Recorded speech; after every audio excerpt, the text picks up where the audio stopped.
Student welcome to my new video. तो student जिन जिन बच्चों को 24 फरवरी को यानी कि कल पेपर है ना, तो उनके लिए ये वीडियो काफ़ी महत्वपूर्ण होने वाला, क्योंकि मैं आप लोगों को इस वीडियो में बताने वाला हूँ हिंदी की कॉपी को आप लोगों को कैसे लिखना है बोर्ड एग्जाम, और सही तरीका क्या होता है बोर्ड एग्जाम में कॉपी लिखने का। तो सबसे पहले आप लोग देख लीजिए यहाँ पर।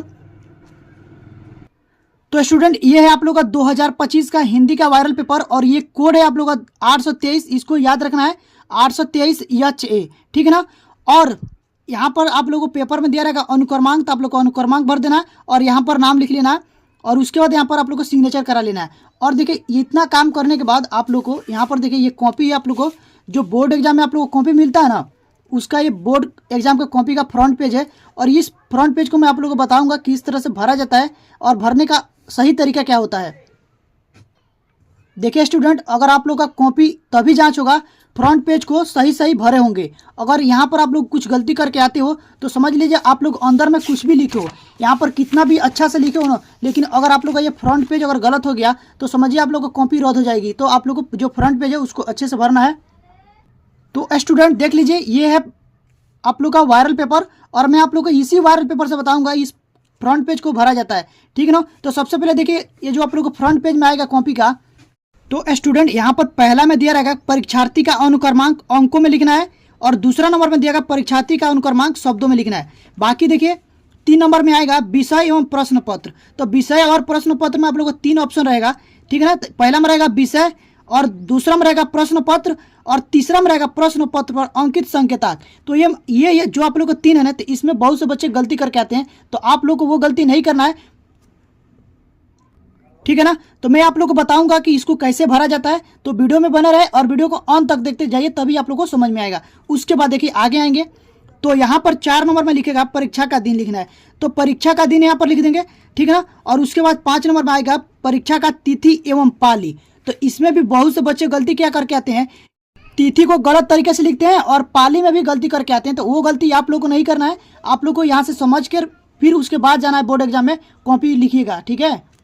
तो देखिए जो 6 नंबर में दिया रहेगा केंद्र का नाम, तो देखो केंद्र के नाम में ना बहुत से बच्चे गलती क्या करते हैं कि वो अपने स्कूल का नाम लिख देते हैं, जो कि वो गलत है। आप लोग को केंद्र का नाम में लिखना है जहाँ पर आप लोग का सेंटर गया है, यानी कि जहाँ जिस स्कूल में आप लोग का एग्जाम है वहाँ का आप लोग का नाम लिखना है स्टूडेंट। तो इस तरह से आप लोग को कॉपी भरना है। तो चलिए मैं आप लोग को भर के दिखा रहा हूँ कैसे भरना है। तो सबसे पहले देखिए यहाँ पर ये रोल नंबर है, ये रोल नंबर देख लीजिए दिया है ना 12, 52, 70, 75 और 92। तो ये इसको अंकों में पहला में जो लिखा है ना अंकों में लिखेंगे। तो पहला में दिया है कि परीक्षार्थी का अनुक्रमांक अंकों में, तो देखिए यहाँ पर लिखेंगे 12, उसके बाद है 52, यहाँ पर 52 लिखेंगे, फिर है 70, तो फिर 70 लिखना है आप लोग को, फिर क्या है 75, 75 और क्या है 92। तो इतना तो अंकों में लिख लिए। अब देखिए शब्दों में बहुत से बच्चे गलती क्या करते हैं, लगते हैं ऐसे जोड़ने इकाई, दहाई, सैकड़ा, हजार ऐसे करके, जो कि वो गलत तरीका होता है। सही तरीका क्या होता है, जो नंबर दिया ना उसको आप लोग हिंदी में लिख दीजिए। तो जैसा कि ये पहला है तो यहाँ पर लिखेंगे 1, हिंदी में आप लोग लिखना है 1, और यहाँ पर कोमा लगाना है।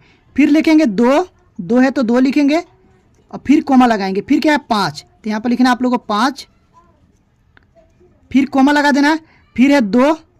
तो इस तरह से आप लोग को लिखते जाना है और कोमा लगाते जाना। और एक चीज और आप लोग को ध्यान रखना है, कभी भी जब आप लोग लिखिएगा ना ये रोल नंबर, तो आप लोग देख करके लिखिएगा, ऐसा ना हो कि एक भी आप लोग को गलती ना हो, ठीक है। और आराम से, कोई प्रेशर मत लीजिएगा, आराम से लिखिएगा। कोई इसमें आप लोग के पास टाइम रहता है 15 मिनट आप लोग को, ठीक है। तो इतना लिख लेंगे। अब देखिए उसके बाद क्या दिया है, 2 के बाद दिया है 7, तो यहाँ पर लिखेंगे 7, फिर कोमा लगाएंगे। फिर देखो क्या दिया है, 0 दिया है, तो यहाँ पर लिखेंगे 0, 0 नहीं लिखना है, 0 इंग्लिश में होता है, तो यहाँ पर लिखेंगे 0, ठीक है ना। फिर कोमा लगाना है, उसके बाद से फिर 7 है तो यहाँ पर 7 लिखेंगे, फिर कोमा लगाएंगे। अब देखिए यहाँ से इधर नहीं जाएंगे, यहाँ पर ये लाइनिंग दिया ना, लाइनिंग से इधर नहीं जाना है, फिर आ जाएंगे यहाँ से लिखना स्टार्ट करेंगे। तो फिर क्या है 5, यहाँ से लिखेंगे 5, फिर डालेंगे कोमा, फिर है क्या 9, यहाँ से 9 डालना है, फिर कोमा डालना है, फिर लिखना है 2।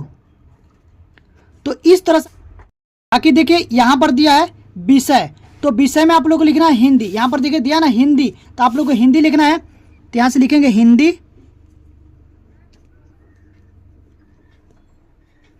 ठीक है। और उसके बाद देखिए प्रश्न पत्र दिया है, तो प्रश्न पत्र में आप लोग को लिखना है केवल, क्या लिखेंगे, केवल, केवल लिख देंगे। और उसके बाद जो मेन आता है ना आप लोग को, ये मेन होता है प्रश्न पत्र पर अंकित संकेतांक। तो बहुत से बच्चे कंफ्यूज रहते हैं कि इसमें क्या लिखें। तो देखिए यहाँ पर इसमें लिखना है, यहाँ पर ये जो आप लोगों को एग्जाम पेपर का जो ये कोड आता है ना, ये लिखना होता है। तो जिस तरह से आप लोग ऐसा ही सेम आप लोग को एग्जाम पेपर मिलेगा और उसमें दिया रहेगा राइट साइड में यहाँ पर देखिएगा इसमें लिखा रहेगा एक कोड, तो वही कोड आप लोग को भरना है। जैसे कि इस वायरल पेपर का कोड है 823HA, तो आप लोग को यहाँ पर लिख देना है 823, लिखेंगे यहाँ पर 823 और लिखेंगे HA। उसके बाद आ जाएंगे यहाँ पर 4 नंबर में, देखो 4 नंबर में दिया है परीक्षा का दिन, तो परीक्षा का दिन लिखेंगे। तो आप लोगों को जो परीक्षा है 24 फरवरी को यानी कि सोमवार पड़ रहा है, तो यहाँ पर आप लोग को लिख देना सोमवार, परीक्षा का दिन में लिखेंगे सोमवार, ठीक है, यहाँ पर सोमवार लिख देंगे।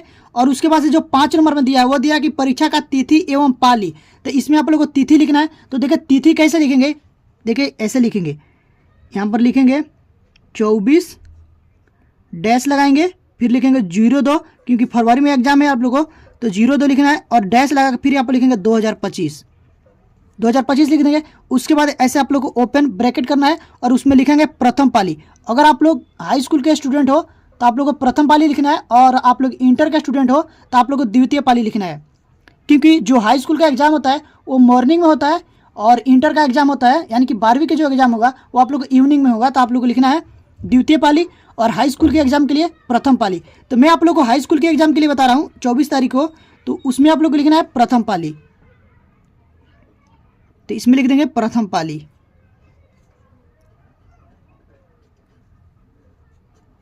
उसके बाद देखिए, उसके बाद आप लोग आता है मेन केंद्र का नाम। तो केंद्र का नाम अभी मैं आप लोग को बताया कि जहां पर आप लोग को सेंटर गया है, जहां पर आप लोग एग्जाम देने जाएंगे उस स्कूल का जो नाम होगा वो आप लोग को यहाँ पर केंद्र के में नाम में दे देना है। जैसे कि XYZ जो भी नाम होगा आप लोग को वो दे देना है।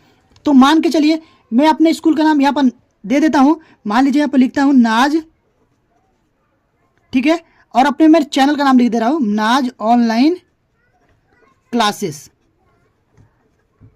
ठीक है ना। तो आप लोग को लिखना है स्कूल का नाम। उसके बाद से देखो स्कूल का नाम ये हो जाएगा, मान लीजिए कि स्कूल का नाम है और वहाँ पर एड्रेस भी दिया होगा, तो आप लोग को एड्रेस भी लिख देना है। यहाँ पर मान लीजिए कि कुशीनगर, तो आप लोग को ऐसे एड्रेस लिख देना है। बाकी देखिए यहाँ पर आप लोग को लिखना है परीक्षा कक्ष संख्या यानी कि एग्जाम रूम नंबर। तो जिस रूम में आप लोग बैठोगे ना एग्जाम देने, तब जाइएगा तो गेट पर ऊपर लिखा रहता है एग्जाम रूम नंबर, ऊपर आप लोग गेट पर देख लीजिएगा कि कितना नंबर रूम है, तो वो लिख लीजिएगा यहाँ पर। तो मान के चलते हम लोग 10 नंबर कमरा नंबर 10 में बैठे हैं, तो यहाँ पर लिखेंगे 10, ठीक है ना, इतना हो गया। उसके बाद देखिए यहाँ पर लिखा है कक्ष निरीक्षण का पूरा नाम एवं स्पष्ट हस्ताक्षर। तो जो आप लोग को एग्जाम रूम में टीचर आएंगे आप लोग को देखभाल के लिए, उनका यहाँ पर साइन कराना है और वही यहाँ पर डेट डालेंगे। डेट डालने के बाद वो यहाँ पर सिग्नेचर करके डेट डालेंगे। स्टूडेंट आप लोग को ध्यान से यहाँ पर देख लीजिएगा कि आपको कॉपी पर हस्ताक्षर हुआ कि नहीं हुआ। अगर आप लोग का कॉपी पर हस्ताक्षर नहीं होगा तो समझ लीजिए कि आप लोग का कॉपी जांच नहीं होगा। तो याद करके यहाँ पर हस्ताक्षर करा लीजिएगा और यहाँ पर आप लोग को डेट लिखवा लेना है। उसके बाद देखिए ये आप लोग का फ्रंट पेज का काम हो गया है। अब हम लोग चलेंगे यहाँ पर, देखिए कॉपी को कैसे लिखेंगे। तो सबसे पहले देख लीजिए यहाँ पर देखिए कॉपी का आप लोग को लिखते समय आप लोग को ध्यान रखना है कि ब्लू और ब्लैक पेन का ही यूज करना है, ठीक है। और उसके बाद देखिए इस वायरल पेपर से मैं आप लोग को बता रहा हूँ कि कॉपी को कैसे लिखेंगे। तो सबसे पहले तो आप लोग को 20 बहुविकल्प पे प्रश्न आएंगे जिसको आप लोग को उत्तर देना है OMR शीट पर। तो इस वीडियो में और इस कॉपी पर आप लोग को वर्णात्मक प्रश्न लिखा जाएगा। तो देखिए वर्णात्मक प्रश्नों को कैसे लिखेंगे। तो खंड ब में आप लोग को आएगा 50 नंबर के वर्णात्मक प्रश्न, ठीक है ना। यहाँ पर देखिए 50 नंबर के आप लोग आएंगे वर्णात्मक प्रश्न, जो कि आप लोगों को जो 21 नंबर प्रश्न दिया रहेगा कि निम्नलिखित गद्यांश पर आधारित 3 प्रश्नों के उत्तर दीजिए। उसके लिए आप लोग कितने नंबर 6 स्टूडेंट यहाँ से देखिए, यहाँ से आप लोग को 6 नंबर मिलेंगे ना। तो 3 प्रश्न रहेगा आप लोग को जिसके लिए आप लोग को 6 नंबर मिलेंगे। तो देखिए यहाँ पर नीचे जो गद्यांश दिया रहेगा उसमें 3 प्रश्न दिए रहेंगे। पहला आप लोग को प्रश्न आएगा उपरोक्त गद्यांश का संदर्भ लिखिए, इसके लिए आप लोग को 2 नंबर मिलेंगे। और दूसरा जो रहेगा कि गद्यांश के रेखांकित अंश की व्याख्या कीजिए, इसके लिए 2 नंबर मिलेंगे। और एक प्रश्न आएगा इसी गद्यांश पर आधारित। मैं आप लोग को पहले इस गद्यांश को पढ़ करके उसके बाद ही इस क्वेश्चन को बताऊंगा, तभी आप लोग को समझ में आएगा। तो जैसा कि देखिए ये दिया कि कुसंग का ज्वर सबसे भयानक होता है, यह केवल नीति और सद्वृत्ति का ही नाश नहीं करता बल्कि बुद्धि का भी क्षय करता है। किसी युवा पुरुष की संगति यदि बुरी हो तो वह उसके पैरों में बंधी चक्की के समान होगी, जो उसे दिन दिन अवनति के गड्ढे में गिराती जाएगी, और यदि अच्छी होगी तो सहारा देने वाली बाहु के समान होगी, जो उसे निरंतर उन्नति की ओर ले जाएगी। तो ये है आप लोगों का गद्यांश। और इस पर आधारित देखो एक प्रश्न है, लेखक के अनुसार समाज में विभिन्नता देखकर लोग एक दूसरे की ओर क्यों आकर्षित होते हैं। तो चलिए इसका संदर्भ, रेखांकित अंश की व्याख्या और प्रश्नों को कैसे हल करेंगे वो मैं आप लोग को इस वीडियो में बता दे रहा हूं। तो देखिए यहाँ पर सबसे पहले आप लोग को यहाँ पर देखना है, जब आप कॉपी को लिखिएगा ना तो सबसे पहले जो आप लोग को फ्रंट पेज होगा यहाँ पर देखिएगा, मैं आप लोग को बता दूं, देखिए ये पेज और ये पन्ना, आप लोग को 2 पन्ना आप लोग को अच्छे से लिखना है, क्योंकि देखिए जब एग्जामिनर अच्छा से लिख रहेंगे ना तो उस पर एग्जामिनर पर अच्छा इंप्रेशन पड़ेगा। और एक चीज़ मैं और बता दूं, देखिए कभी भी first impression is a last impression होता है, तो आप लोगों को जो पहला इंप्रेशन डालना है ना एग्जामिनर पर वो अच्छा डालना है। तो जो आप लोगों को पहला जो कॉपी पेज होगा उसको आप लोग को अच्छे से भरना है और अच्छे से लिखना है। तो यहाँ पर लिखेंगे खंड ब वर्णनात्मक प्रश्न, ठीक है ना। और उसके बाद जो भी प्रश्न उत्तर संख्या यहाँ पर लिख देंगे और नीचे अंडरलाइन कर देंगे। अगर आप लोग चाहते हैं इसे सीधा अंडरलाइन करना तो वो भी कर सकते हैं, और कर्क चाहते हो तो कर्क भी कर सकते हो, इसमें कोई ऐसा नहीं है, ठीक है। जो भी आप लोग को अच्छा लगे वो करिएगा। देखिए जब भी आप गद्यांश हल करिएगा तो सबसे पहले कहिएगा ये कि ये जो गद्यांश है ना इसका पहले आप लोग को संकेत लिख देना है। तो संकेत में क्या लिखेंगे, जो यह स्टार्टिंग का कुछ वर्ड होगा और आखिरी का कुछ वर्ड होगा, स्टार्टिंग के 2 वर्ड लिख लिए, डॉट डॉट डाल करके आखिरी का कुछ वर्ड लिख लेंगे। तो देखिए यहाँ पर संकेत में मैं लिखा हूँ कि कुसंग का ज्वर और डॉट डॉट का की ओर ले जाएगी, तो इसका ये लिख लेंगे। और उसके बाद आप लोग को आना है, पहला में डालेंगे संदर्भ, क्योंकि पहला नंबर आप लोग को जो प्रश्न है वो संदर्भ दिया है, तो पहला नंबर संदर्भ डालेंगे और उसमें लिखेंगे प्रस्तुत गद्यांश हमारी पाठ्य पुस्तक हिंदी के गद्य खंड के अंतर्गत मित्रता नामक पाठ से लिया गया है, जिसके लेखक आचार्य रामचंद्र शुक्ल जी हैं, ठीक है ना। तो देखिए लिखिएगा ना, तो यहाँ पर आप लोगों को देखिए हिंदी है ना तो इसको ब्लैक पेन से लिखना है, पाठ का नाम है उसको ब्लैक पेन से लिखना है, जो लेखक का नाम है यानी कि राइटर का जो नाम है उसको आप लोग को ब्लैक पेन से लिखना है। इससे क्या होगा, जो जो मेन पॉइंट होगा उसको आप लोग को हाईलाइट दिखाना है। अगर आप लोग इस तरह से कॉपी को लिखते हो तो आप लोग को बोर्ड एग्जाम में जो आप लोग को गद्यांश में 6 में 6 नंबर आते हैं वो आप लोग को यहाँ से 6 में 6 नंबर मिलेगा। एक भी नंबर नहीं कटेगा, मैं लिख करके देता हूँ, अगर एक भी नंबर कट गया तो मेरा नाम बदल दीजिएगा। अब चलिए स्टूडेंट दूसरे नंबर पर चलेंगे, रेखांकित अंश की व्याख्या। तो देखिए इसमें रेखांकित अंश कहाँ कहाँ तक किया गया है। तो देखिए यहाँ पर रेखांकित अंश का मतलब होता है कि जहाँ तक इस गद्यांश के नीचे अंडरलाइन किया गया हो। तो देखिए यहाँ से लेकर कुसंग का ज्वर सबसे भयानक होता है, यह केवल नीति और सद्वृत्ति का ही नाश नहीं करता बल्कि बुद्धि का भी क्षय करता है। तो यहाँ तक आप लोगों को अंडरलाइन किया गया है। तो देखिए इसका भी आप लोग को संकेत डाल देना कि कहाँ से लेकर कहाँ तक अंडरलाइन किया गया है। तो देखिए कुसंग का ज्वर से लेकर के क्षय करता यहाँ तक किया गया है। तो इसमें भी रेखांकित अंश कितना किया गया है, तो कुसंग का ज्वर से लेकर के क्षय करता है यहाँ तक किया गया है। तो ये लिख देंगे ना तो एग्जामिनर को लगेगा कि बच्चे ने यहाँ से लेकर के यहाँ तक की ही व्याख्या किया है। तो देखिए इसका व्याख्या में करेंगे, हेडिंग बनाएंगे रेखांकित अंश की व्याख्या, उसमें लिखेंगे लेखक आचार्य रामचंद्र शुक्ल जी कहते हैं कि बुरी संगति एक घातक बुखार के समान हानिकारक होती है।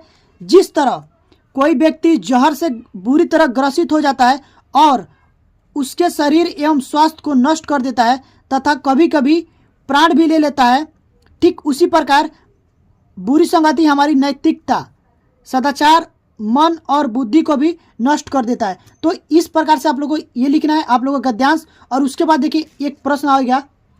तो स्टूडेंट देखिए यहाँ पर एक प्रश्न आप लोगों को दिया रहेगा, अभी मैं आप लोगों को पढ़ के बताया कि वो प्रश्न को कैसे हल करेंगे। तो देखिए सबसे पहले एक बार और प्रश्न को पढ़ लेते हैं। तो यहाँ पर देखिए प्रश्न जो दिया है मैं आप लोगों को जूम करके दिखा रहा हूँ। लेखक के अनुसार समाज में विभिन्नता देखकर लोग एक दूसरे की ओर क्यों आकर्षित होते हैं। तो ये आप लोग का प्रश्न है और इसका देखिए उत्तर कैसे देंगे। यहाँ पर लिखेंगे तीसरा नंबर डालेंगे और लिखेंगे समाज में विभिन्नता देखकर लोग एक दूसरे की ओर आकर्षित इसलिए होते हैं क्योंकि जब कोई व्यक्ति किसी दूसरे व्यक्ति में कोई गुण देखता है और वह गुण उसमें नहीं होता है तो वह व्यक्ति उस व्यक्ति की ओर आकर्षित होता है। तो ये आप लोगों को एक गद्यांश का हल हो गया। अब हम लोग चलेंगे पद्यांश का। तो देखिए पद्यांश का हल कैसे करेंगे। तो देखिए आप लोग को 22 नंबर में एक प्रश्न आएगा, देख रहे हैं ना। देखिए 22 नंबर में प्रश्न आएगा, 21 नंबर तो आप लोग गद्यांश हो गया और 22 नंबर में आप लोग को पद्यांश रहेगा। तो 22 नंबर में दिया रहेगा कि दिए गए पद्यांश पर आधारित 3 प्रश्नों के उत्तर दीजिए, और इसमें भी आप लोग को गद्यांश दिए रहेंगे और इसमें 3 प्रश्न रहेंगे। तो जैसा कि आप लोग ये पहला गद्यांश दिया कि चरण कमल बंदो हरिराई, जाकी कृपया पंगु गिरी लंघे अंधे को सब कुछ दर्शाई, बहिरो सुने गूंगे पुनी बोल रंग चले सिर छत धराई, सूरदास स्वामी करुणा में बार बार बंदो तिही पाई। तो ये है आप लोग का पद्यांश और इसमें 3 प्रश्न आएंगे, ठीक है ना। पहला रहेगा उपरोक्त पद्यांश का संदर्भ लिखिए, और जो दूसरा रहेगा पद्यांश की रेखांकित अंश की व्याख्या कीजिए, ठीक है। और एक प्रश्न आएगा उपरोक्त पंक्ति में कौन सा अलंकार है। तो ये आप लोग 3 करते हो तो आप लोग को यहाँ से 6 नंबर मिलेंगे। तो देखिए इसको करना कैसे है। तो सबसे पहले तो फॉर्मेट वही रहेगा कि आप लोग सबसे पहले संकेत लिखिए। तो इस तरह से आप लोग को संकेत लिख देना। संकेत लिखने के बाद आप लोग को आएंगे यहाँ पर लिखेंगे संदर्भ। तो संदर्भ में आप लोग को लिखना है कि प्रस्तुत पद्यांश हमारी पाठ्य पुस्तक हिंदी के पद खंड के अंतर्गत सूरसागर ग्रंथ से लिया गया है, जिसके रचयिता सूरदास जी है। अब इसमें देखो रचयिता लिखा जाता है, ठीक है ना। तो आप लोग ऐसा लेखक कभी मत लिखिएगा, इसमें रचयिता लिखा जाता है तो आप लोग को रचयिता ही लिखना है। और देखिए यहाँ पर हिंदी को भी मैं ब्लैक पेन से लिखा हूँ, हाईलाइट किया हूँ, पद को भी ब्लैक पेन से हाईलाइट किया हूँ, और सूरसागर ग्रंथ से लिया गया है ना, तो इसको भी आप लोग को ब्लैक पेन से हाईलाइट करना है। और जो कवि का नाम होगा, कवि का नाम है सूरदास, तो सूरदास जी को भी ब्लैक पेन से लिखना है। बाकी इतना हो जाएगा। उसके बाद देखिए इसका आएंगे, लिखेंगे रेखांकित अंश की व्याख्या कीजिए। तो देखिए रेखांकित अंश कहाँ से कहाँ तक किया गया है। तो जो रेखांकित अंश किया गया ना, यहाँ इसके नीचे अंडरलाइन किया गया है, बहिरो सुने गूंगे गूंग पुनी बोले रंग रंग चले सिर छत धराई। तो 2 लाइन का आप लोग को दिया यहाँ पर, तो इसका व्याख्या करेंगे। तो यहाँ पर लिखेंगे सूरदास जी श्री कृष्ण के कमल रूपी चरणों की वंदना करते हुए कहते हैं कि इन चरणों का प्रभाव व्यापक है, इनकी कृपा हो जाने पर लंगड़ा व्यक्ति भी पर्वतों को लांग लेता है और अंधे को सब कुछ दर्शाई देने लगता है और गूंगा व्यक्ति भी बोलने लगता है। ठीक है स्टूडेंट, तो इस तरह से आप लोग को पद्यांश को हल करना है और कॉपी में अच्छे से लिखना है, ठीक है ना। और देखिए उसके बाद एक प्रश्न आप लोग को दिया रहेगा, तो उसमें देखिए लिखे प्रस्तुत पंक्ति में रूपक और अनुप्रास अलंकार है। क्या है? रूपक और अनुप्रास अलंकार है, तो यहाँ पर वो लिख देंगे। और जब 22 नंबर प्रश्न हो जाए तो देखिए आप लोगों को 23 नंबर प्रश्न में दिया रहेगा, यहाँ से देखिए दिया रहेगा कि दिए गए संस्कृत गद्यांश में से किसी एक का संदर्भ सहित हिंदी अनुवाद कीजिए। और इसके लिए आप लोग को 5 नंबर मिलेंगे। अगर आप लोग इसका संदर्भ लिखते हैं तो 2 नंबर, और इसका हिंदी अनुवाद करते हैं ना तो इसके लिए आप लोग को 3 नंबर मिलेंगे। तो ये देखिए ये आप लोग का संस्कृत गद्यांश है जो कि दिया है वाराणसी सुविख्यात प्राचीन नगरी के स्टूडेंट। तो ये आप लोग का संस्कृत गद्यांश है। तो इसका देखिए कैसे संदर्भ लिखेंगे और हिंदी अनुवाद कैसे करेंगे। तो यहाँ पर लिखेंगे, पहले तो संकेत डाल देना है कि वाराणसी सुविख्यात, और ये जो आखिरी का है वो भी लिख देंगे, जो फॉर्मेट वही रहेगा। बाकी आप लोग को पहला में संदर्भ लिखना है, लिखेंगे प्रस्तुत गद्यांश हमारी पाठ्य पुस्तक हिंदी के, अब देखो हिंदी के संस्कृत खंड में संकलित वाराणसी नामक पाठ से लिया गया है, बस इतना ही लिखना है इसमें। उसके बाद लिखेंगे यहाँ पर हिंदी अनुवाद करेंगे, तो यहाँ पर लिखेंगे हिंदी अनुवाद में वाराणसी सुप्रसिद्ध प्राचीन नगरी है, यह स्वच्छ जल की तरंगों से युक्त गंगा नदी के तट पर स्थित है। इसकी घाटों के घुमावदार पंक्तियां श्वेत चांदनी में बहुत सुशोभित होती है। यहाँ पर बहुत ज़्यादा संख्या में लोग देश विदेशों से आते हैं और इसकी घाटों की सुंदरता देखकर इसकी प्रशंसा करते हैं। तो इस प्रकार से आप लोगों को जो 23 नंबर में आप लोग को संस्कृत गद्यांश आएगा उसको आप लोग को हल करना है। तो स्टूडेंट जब 23 नंबर हो जाएगा तब हम लोग चलेंगे 24 नंबर प्रश्न में, जो कि देखिए यहाँ पर 24 नंबर प्रश्न दिया है कि दिए गए संस्कृत पद्यांश में से किसी एक का संदर्भ सहित हिंदी अनुवाद कीजिए। और इसके लिए भी आप लोग को 5 नंबर रहेंगे, 2 नंबर संदर्भ के लिए और 3 नंबर हिंदी अनुवाद के लिए। तो चलिए मैं आप लोग को दिखा दे रहा हूँ। यहाँ पर देख लीजिए, एक आप लोग को दिया है, इसमें 2 संस्कृत पद्यांश दिए हैं इसको श्लोक भी बोला जाता है। तो पहला जो दिया है कि सर्वे भवन्तु सुखिनः सर्वे सन्तु निरामया सर्वे भद्राणि पश्यन्तु माँ कश्चित् दुःख भाग् भवेत्। ठीक है, तो ये पहला हो गया। और ये देखिए अथवा में एक देगा बंधन मरण वापी जो वापी प्राजय उभयत्र समो वीरः वीर भाव ही वीरता। तो देखिए इसमें कैसे करेंगे, तो सबसे तो पहले आप लोग को यहाँ पर लिख देना है। देखिए यहाँ पर यहाँ पर लिख देंगे प्रश्न उत्तर संख्या 24 का अथवा। अब देखिए हम लोग ये कर रहे हैं 24 का अथवा कर रहे हैं, तो 24 का अथवा लिख देंगे। यहाँ देखो ये 24 का अथवा दिया है, बंधन मरण वापी जो वापी प्राजय उभयत्र समो बीरह वीर भाव ही वीरता। अब इसका आप लोगों को संदर्भ लिखना है और हिंदी अनुवाद करना है। तो देखिए कैसे करेंगे। तो सबसे पहले यहाँ पर लिखेंगे संदर्भ, हेडिंग बनाएंगे, उसमें लिखेंगे प्रस्तुत श्लोक हमारी पाठ्य पुस्तक हिंदी के संस्कृत खंड में संकलित विरह विरण पूजिते नामक पाठ से लिया गया है, इतना लिख लेंगे। और उसके बाद देखिए इसका अनुवाद जब करेंगे ना, अनुवाद देखिए इसका कैसे करेंगे। तो देखिए अनुवाद में लिखेंगे यहाँ पर बंधन हो अथवा मरण हो, जीत हो या हार हो। देखिए दिया ना कि बंधन मरण वापी, यानी कि बंधन हो या मरण हो, जीत हो यानी कि, उसके बाद दिया था बंधन मरण वापी जो वापी पराजय, यानी कि जीत हो या हार हो। ठीक है, उसके बाद दिया है उभयत्र समो बीरह, यानी कि दोनों अवस्था में वीर समान रहता है। और उसके बाद दिया है वीर भाव ही वीरता, यानी कि वीर भाव को ही, देखो वीर भाव को ही वीरता कहते हैं। तो इस तरह से आप लोग को हिंदी अनुवाद करना है इसका। तो स्टूडेंट अगर आप लोग इस तरह से बोर्ड एग्जाम में कॉपी को लिखते हो तो आप लोग को बोर्ड एग्जाम में 70 नंबर आएगा, एक भी नंबर नहीं कटेगा अगर आप लोग इस तरीके से लिखते हो तो। उसके बाद देखिए हम लोग चलेंगे अब, और इसमें एक प्रश्न आता है देखिए 26 नंबर, जो कि दिया रहता है लेखक का जीवन परिचय लिखने के लिए। यहाँ पर देखिए 26 नंबर प्रश्न दिया है कि दिए गए लेखकों में से किसी एक लेखक का जीवन परिचय लिखते हुए उनकी एक प्रमुख रचना का उल्लेख कीजिए।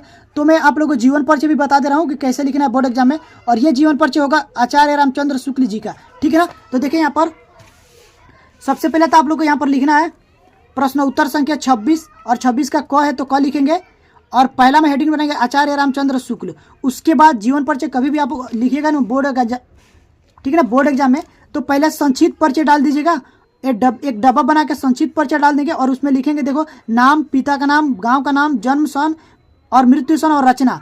ठीक है, तो देखिए नाम में लिखेंगे आचार्य रामचंद्र शुक्ल, पिता का नाम चंद्रबली शुक्ल, गांव का नाम अगोना बस्ती, जन्म सन 1884 ईस्वी, मृत्यु सन 1941 ईस्वी, और रचना में लिखेंगे रश्मिमास। तो इतना लिख लेंगे। और उसके बाद यहाँ पर आ जाएंगे, हेडिंग बनाएंगे जीवन परिचय, और उसमें आप लोग को लिखना है आचार्य रामचंद्र शुक्ल का जन्म सन 1884 ईस्वी में बस्ती जिला के अगोना नामक ग्राम में हुआ था। इनके पिता का नाम चंद्रबली शुक्ल था जो मिर्जापुर के कानूनगो थे। देखिए यहाँ तक लिखेंगे ना, तो जो जन्म सन होगा उसको ब्लैक पेन से, गांव का नाम ब्लैक पेन से, और पिता का नाम जो है वो ब्लैक पेन से यहाँ पर लिख देना है। कानूनगो थे। इनकी माता अत्यंत विदुषी और धार्मिक थी। इनकी प्रारंभिक शिक्षा अपने पिता के पास जिले के रार तहसील में हुई और उन्होंने 10वीं की परीक्षा मिशन स्कूल से उत्तीर्ण की। गणित में कमजोर होने के कारण आगे नहीं पढ़ सके। देखिए लिखेंगे उसके बाद उन्होंने इंटरमीडिएट की शिक्षा इलाहाबाद से ली, किंतु परीक्षा से पूर्व ही विद्यालय छूट गया। उसके बाद उन्होंने मिर्जापुर के मिशन स्कूल में चित्रकला का अध्यापक हो गए। अध्यापक का कार्य करते हुए उन्होंने अनेक कहानी, कविता, नाटक, निबंध आदि की रचना की। तो इतना लिख लेंगे, ठीक है ना। उसके बाद देखिए लिखेंगे और कुछ समय बाद इनकी मृत्यु सन 1941 ईस्वी में हो गया। तो ये लिख लेंगे। और उसके बाद आप लोगों को रचना, हेडिंग बनाना है रचना, उसमें लिखेंगे विचार विधि, चिंतामणि और रश्मिमास। तो आप लोग इस तरह से अगर लिखते हो तो यहाँ से आप लोग को 5 नंबर कन्फर्म हो जाएंगे, ठीक है ना। तो अगर आप लोग ये देख लीजिए, अगर देखिए इस तरह से आप लोग कॉपी बोर्ड एग्जाम में लिख करके आते हैं तो आप लोग को बोर्ड एग्जाम में एक भी नंबर नहीं कटे। मैं अभी बार बार बता रहा हूँ, आप लोगों को कॉपी इसी तरह से लिखना है, ठीक है ना। तो 70 में 70 आएगा। तो स्टूडेंट अगर आप लोगों को ये वीडियो अच्छी लगी हो तो प्लीज़ वीडियो को लाइक करिएगा, और हमारे चैनल पर पहली बार विजिट किए हैं तो चैनल को सब्सक्राइब करके बेल आइकन को प्रेस कर दीजिएगा, ताकि जो भी वीडियो डालूं वो सबसे पहले आप लोग के पास पहुंचे और आप लोग की तैयारी अच्छे से हो पाए। तो अभी के लिए बस इतना ही, मिलते हैं इसी तरह की नेक्स्ट वीडियो में। तब तक के लिए थैंक यू फॉर वॉचिंग।